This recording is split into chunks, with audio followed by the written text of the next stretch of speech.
আসসালামু আলাইকুম এভরিওয়ান।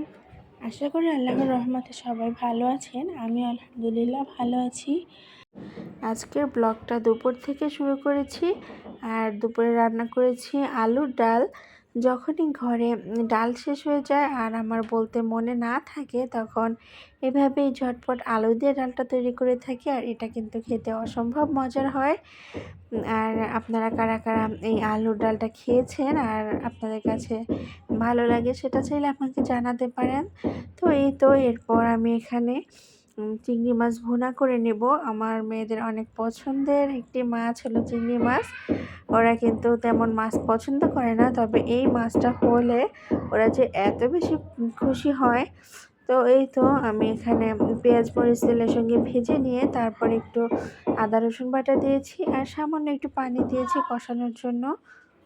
ঠিকমতো ভয়েস দিতে পারছি না, আর আপনাদেরও হয়তো শুনতে অনেক বেশি অসুবিধা হচ্ছে, যেহেতু বাসায় কাজ চলছে তাই অনেক বেশি শব্দ হচ্ছে।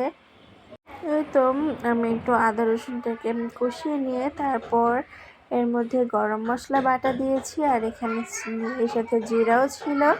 তো এগুলোকে আবার একটু কষিয়ে নিয়ে তার মধ্যে আমি পরিমাণ মতো হলুদের গুঁড়া, মরিচের গুঁড়া দিয়ে দিয়েছি আর দিয়েছি স্বাদ মতো লবণ। এখন এগুলোকেও একটু ভালোভাবে কষিয়ে নিব, যাতে সব মশলার কাঁচা গন্ধগুলো চলে যায়।